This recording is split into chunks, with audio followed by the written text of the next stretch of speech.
Hello everyone, मैं हूं अभिषेक Paul. PHP के आज के सेशन में हम लोग कवर करने वाले हैं ऑपरेटर्स। ऑपरेटर्स क्या होते हैं? ये कुछ स्पेशल टाइप के सिंबल्स हैं जो पर्टिकुलर टाइप की कैलकुलेशन परफॉर्म करने में हेल्प करते हैं। अब कैलकुलेशन नॉर्मली अगर हम परफॉर्म करते हैं तो हमारे को अलग अलग तरीके के ऑपरेटर्स चाहिए होंगे, चाहे वो वैल्यू असाइन करने के लिए यूज़ हो रहे हो या फिर उन वैल्यूज़ के थ्रू उनमें कैलकुलेशन परफॉर्म करवानी हो। लास्ट सेशन में हम लोगों ने देखा था कि लाइक कैसे हम वेरिएबल्स बना सकते हैं और कैसे फॉर्म से वैल्यू को रिसीव करवा सकते हैं पीएचपी पेज के अंदर, ताकि उस पीएचपी पेज में हम उसको यूज़ कर पाएँ। तो अब उन्हीं को यूज़ कर रहे हैं हम यहाँ पे, ताकि उनके थ्रू हम कुछ कैलकुलेशंस भी परफॉर्म कर सकें। तो लास्ट सेशन में हम लोगों ने असाइनमेंट ऑपरेटर्स के बारे में ही पढ़ा था कि सिंपल वैल्यू असाइन करनी है अगर, तो हम असाइनमेंट ऑपरेटर का यूज़ कर सकते हैं। लेकिन आगे आने वाले ऑपरेटर्स जैसे कि plus equal to, minus equal to, multiply equal to और डिवाइड इक्वल टू, ये ऐसे ऑपरेटर्स हैं जो हम आगे जैसे जैसे हम कॉन्सेप्ट्स में आगे बढ़ेंगे, प्रोग्रामिंग के अंदर और थोड़ा आगे बढ़ेंगे, तो हम इनको यूज़ करेंगे। देन आते हैं हमारे पास अरिथमेटिक ऑपरेटर्स। अरिथमेटिक ऑपरेटर जो अरिथमेटिक कैलकुलेशन परफॉर्म करते हैं, add, subtract, multiply and divide, ये कॉमन एक्टिविटीज़ हैं या कॉमन कैलकुलेशंस हैं जो नॉर्मली हर कैलकुलेशंस में हम यूज़ करते हैं। लेकिन इसके अलावा हमारे पास एक ऑपरेटर आता है which is called modulus. Modulus का काम है रिमाइंडर को शो करना। अगर हम कोई दो नंबर्स का डिवीजन कर रहे हैं तो डिवीजन करने के बाद जो रिमाइंडर वैल्यू बचती है, उस रिमाइंडर वैल्यू को डिस्प्ले कराता है हमारे पास मॉड्यूलस का साइन। इसके अलावा इंक्रीमेंट ऑपरेटर जो एक नंबर को इंक्रीज करेगा, जो भी आप नंबर यहाँ पे यूज़ कर रहे हैं उसकी वैल्यू को एक नंबर बढ़ा देगा। और डिक्रीमेंट ऑपरेटर जो भी आप वैल्यू यूज़ कर रहे हैं उसकी एक वैल्यू को डिक्रीज कर देगा। अब इन ऑपरेटर्स को हम प्रैक्टिकली इंप्लीमेंट करते हैं, और ऐसा यूज़ करने के लिए मैं अभी यहाँ पे एक वेब पेज बनाता हूँ, या हम कह सकते हैं छोटा सा फॉर्म बनाता हूँ जिससे मैं वैल्यू रिसीव करवाऊँगा, और एक पीएचपी पेज बनाऊँगा जिसके अंदर वैल्यू को स्टोर कराएंगे। तो चलिए स्टार्ट करते हैं। तो सबसे पहला काम, मैं यहाँ पे एक वेब पेज बना रहा हूँ जिसको नाम दे रहा हूँ secondform.html। सेम htdocs की लोकेशन में मैं इसको सेव कर रहा हूँ, और html में मैंने सेकंड फॉर्म बिल्डअप किया, और इस सेकंड फॉर्म को बनाने के लिए मैं फॉर्म टैग का यूज़ करूँगा। फॉर्म टैग के अंदर हम दो एलिमेंट्स यूज़ करने वाले हैं, दो एट्रीब्यूट्स हैं, एक एक्शन और एक मेथड, जो हमने लास्ट सेशन में भी देखे थे। एक्शन में मैं एक और फाइल बना रहा हूँ secondform.php, और इसको मैं इंटेंट करता हूँ कि मैं पोस्ट मेथड के साथ यूज़ करूँ। मैं यहाँ पे चॉइस दे रहा हूँ एंटर एनी नंबर, ताकि यूज़र कोई भी नंबर एंटर कर सके यहाँ पे। और नंबर एंटर करने के लिए मैं दे रहा हूँ इनपुट टाइप टेक्स्ट। अब मुझे साथ साथ इसके अंदर उसको कॉल करने के लिए एक नाम चाहिए, तो मैं इसको नाम दे रहा हूँ num। और इसके बाद मैं लाइन को ब्रेक कर रहा हूँ और एक इनपुट टाइप सबमिट यूज़ करके यहाँ पे एट्रीब्यूट यूज़ कर रहा हूँ मैं वैल्यू, और उसके अंदर वैल्यू शो कर रहा हूँ रिज़ल्ट। तो जो भी मुझे रिज़ल्ट देखना है वो मैं इस पर क्लिक करके देख पाऊँगा। तो हमारे पास एक सिंपल फॉर्मेट आ गया है यहाँ पे, जिसको हम यूज़ कर रहे हैं फॉर इनपुटिंग वैल्यू, जो हमने HTML फॉर्म के थ्रू बनाया। एक और फाइल मैं क्रिएट करता हूँ अब, जो कि हम PHP के थ्रू बना रहे हैं, तो मैं उसको नाम वही दे रहा हूँ secondform.php, angle bracket question mark PHP से हम इसको स्टार्ट करेंगे और क्वेश्चन मार्क एंगल ब्रैकेट पे एंड होगा। इसके अंदर मैं वेरिएबल में वैल्यू को रिसीव कराना चाहता हूँ, तो मैं वेरिएबल का नाम ले रहा हूँ नंबर, और इस नंबर के अंदर मैं वही वैल्यू जो पोस्ट मेथड के थ्रू मैं रिसीव करवाने वाला हूँ HTML से, दैट इज num। ये वो नाम है जो हमने फॉर्म के अंदर प्रोवाइड किया था उस वैल्यू को, जहाँ पे हम नेम इंसर्ट करा रहे हैं। ओके, अब एक सिंपल तरीके से हम यूज़ करते हैं कि अभी हमने असाइनमेंट ऑपरेटर यूज़ करा, एक सर्टेन वैल्यू को नंबर के अंदर असाइन किया। अब एक स्पेशल क्वालिटी जो PHP हमारे को प्रोवाइड करता है कि PHP का वेरिएबल अपने आप में एक कैलकुलेटर है। तो अगर मैं नंबर के अंदर ही 2 + 2 करता हूँ तो वो कैलकुलेशन को परफॉर्म कर देगा, दैट मीन्स 2 + 2 4 उसी के अंदर स्टोर हो जाएगा। तो हम कह सकते हैं कि ये कैलकुलेशन भी वो डायरेक्टली वेरिएबल में स्टोर कर सकता है।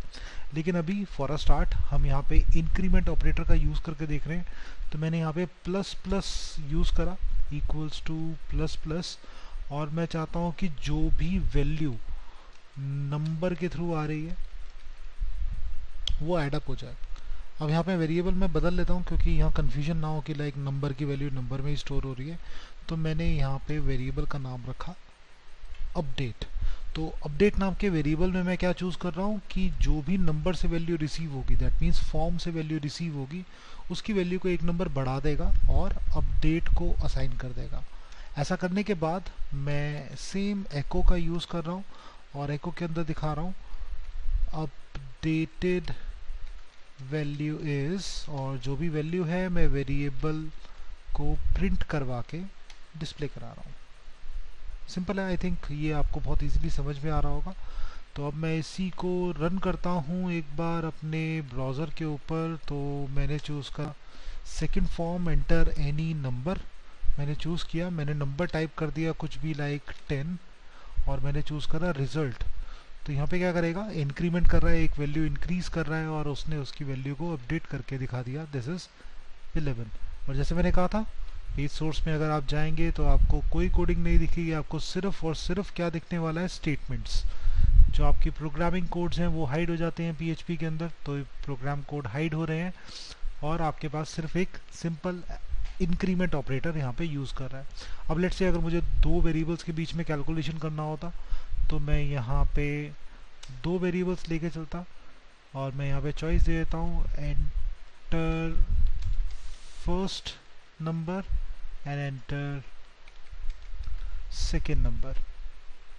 तो इनके नेम्स को ही मैं चेंज कर रहा हूँ, नंबर 1 एंड नंबर 2, ताकि मैं इन दोनों के थ्रू एक कैलकुलेशन परफॉर्म करा सकूँ सेकेंड फॉर्म में। तो दैट मीन्स नंबर 1 जो कि num1 से वैल्यू रिसीव करेगा और नंबर 2 जो कि num2 से वैल्यू रिसीव करेगा। अब मैं चाहता हूँ उनके बीच की जो भी कैलकुलेशन है वो अपडेट के अंदर आनी चाहिए। तो मैंने चूज़ करा नंबर 1 प्लस नंबर 2। तो दोनों की अपडेटेड वैल्यू, दैट मीन्स दोनों का एडिशन होगा और मेरे पास यहाँ पे शो करेगा। तो अगेन मैं अपने वेब पेज को रन करता हूँ तो मेरे पास दो अलग अलग फॉर्म्स आ रहे हैं। मैंने एक में 45 डाला, एक में 54 डाला और अब मैं रिज़ल्ट को व्यू कर रहा हूँ तो वो दोनों का एडिशन करेगा और मेरे पास शो कर देगा। अगर मैं चाहता हूँ दोनों एडिशंस भी मुझे यहाँ पे दिखाएं, दोनों एक्चुअल वैल्यूज़ भी मुझे यहाँ शो करें, तो मैं स्टेटमेंट में चेंज कर दूंगा like addition of number 1 and number 2 is update. Clear? ऐसा करने पर जब मैं अपने प्रोग्राम को रिफ्रेश करता हूँ तो वो उन्हीं वैल्यूज़ को यूज़ करके अपडेटेड स्टेटमेंट दिखा रहा है कि एडिशन ऑफ 45 एंड 54 इज़ 99। तो ये हमारे पास एक इजी कॉन्सेप्ट हो गया जिसके थ्रू हम अरिथमेटिक ऑपरेटर्स यूज़ कर पा रहे हैं। आई थिंक आप बाकी अरिथमेटिक ऑपरेटर्स जो है यहाँ पे एडिशन, सब्ट्रैक्शन, मल्टीप्लिकेशन, इन सबको ट्राई कर सकेंगे। मैं दूसरा टाइप यहाँ पे यूज़ कर रहा हूँ मॉड्यूलस। मॉड्यूलस जैसे मैंने कहा कि रिमाइंडर दिखाने का काम करता है, तो रिमाइंडर के लिए मैं यहाँ पे उसी फॉर्मेट को यूज़ कर रहा हूँ। तो मैं सिर्फ डिफरेंस यहाँ पे चेंज करूँगा कि यहाँ मॉड्यूलस का साइन आ जाएगा। अब नंबर 1 में जो भी वैल्यू होगी वो डिवाइड होगी नंबर 2 की वैल्यू से, और जो भी उन दोनों के डिवाइड होने के बाद रिमाइंडर बचता है उस रिमाइंडर को मेरे पास शो करेगा अपडेट के थ्रू। तो ऐसा करने के लिए मैं वापस से फॉर्म पे जा रहा हूँ, फॉर्म को मैं रिफ्रेश कर देता हूँ एक बार और मैं यहाँ पे वैल्यू लेके चल रहा हूँ कि 10 डिवाइडेड बाय 3। अगर मैं 3 से डिवाइड करूँगा तो मेरे पास रिमाइंडर बचना चाहिए 1, क्योंकि पूरी तरह से डिवाइड नहीं हो पाएगा। तो मैं जब रिजल्ट देखूंगा तो मुझे आउटपुट दिखाएगा 1। लेकिन अगर मैं कोई ऐसी वैल्यू डालता हूँ जिसमें रिमाइंडर कुछ नहीं बचेगा, दैट मीन्स पूरी तरह से डिवाइड हो जाएगा, दैट इज़ 2। तो अगर मैं 10 को 2 से डिवाइड करूँगा तो कम्प्लीटली डिवाइड हो जाएगा, रिमाइंडर 0 हो जाएगा। तो मैं रिजल्ट देखता हूँ तो रिमाइंडर क्या दिखा रहा है, 0। दैट मीन्स रिमाइंडर चेक करने के लिए हम यूज़ कर सकते हैं इन वैल्यूज़ को। क्लियर है? तो ये हमारे पास आते हैं जिनको हम बोलते हैं अरिथमेटिक ऑपरेटर्स। अब अरिथमेटिक ऑपरेटर्स के बाद हमारे पास आते हैं ऑपरेटर जिनको हम बोलते हैं logical operators and relational operators. Logical operators हमारे पास वो होते हैं जो लॉजिक्स बिल्डअप करते हैं, ऑपरेंड्स के बीच का कंपैरिजन करने का काम हम यहाँ पे कर रहे हैं। तो दोनों ऑपरेंड्स के बीच में कंपैरिजन इन दो पर्टिकुलर टाइप के ऑपरेटर से होता है, लॉजिकल और रिलेशनल। अगर मुझे दोनों ऑपरेंड्स यूज़ करने हैं तो मैं यूज़ करूँगा एंड का। That means first one and second one दोनों ही यूज़ करना चाहता हूँ ऑपरेंड्स, तो मैं यूज़ करने वाला हूँ एंड का। अगर मैं दोनों में से किसी एक ऑपरेंड या किसी एक कंडीशन को चेक करना चाहता हूँ तो मैं यूज़ करता हूँ और। दैट मीन्स चॉइस बिल्डअप करने का काम कर रहा है। या फिर हमारे पास आता है नॉट, जहाँ पे हम नेगेशन सेंटेंसेस जनरेट करते हैं, नेगेटिव सेंटेंसेस, जैसे कि वो वैल्यू से मैच नहीं कर रही है या करनी चाहिए, ऐसी वाली सिचुएशन जब हम लेके आते हैं तो हम नॉट साइन का यूज़ करते हैं। इसके साथ साथ रिलेशनल ऑपरेटर्स भी दो ऑपरेंड्स के बीच का रिलेशन शो करते हैं कि whether both operands are equal to each other और नॉट, या first operand is less than second operand, या first operand is greater than second operand, और सो ऑन। इसी टाइप के ऑपरेशंस हमारे पास यूज़ होते हैं। तो हम इन्हीं में से कुछ ऑपरेंड्स को यूज़ करके देखते हैं। यहाँ पे मैं दोनों को कंपेयर कर रहा हूँ, अभी मैं सिर्फ रिलेशनल ऑपरेटर्स यूज़ कर रहा हूँ, like equals to number 1 equals to number 2, जिसका रिजल्ट मैं चाहता हूँ स्टेटमेंट में यहाँ पे आना चाहिए। तो मैंने चूज़ करा रिजल्ट इज, और जो भी रिजल्ट है वो मैं चाहता हूँ अपडेट में डिस्प्ले हो जाए। तो अब मैं यहाँ पे दो अलग अलग वैल्यूज़ को यूज़ कर रहा हूँ जिसके थ्रू आउटपुट देखना चाहता हूँ। तो मैंने यहाँ पे यूज़ किया कि फर्स्ट वैल्यू को मैं कंपेयर कर रहा हूँ कि दोनों इक्वल हैं एक दूसरे से या नहीं।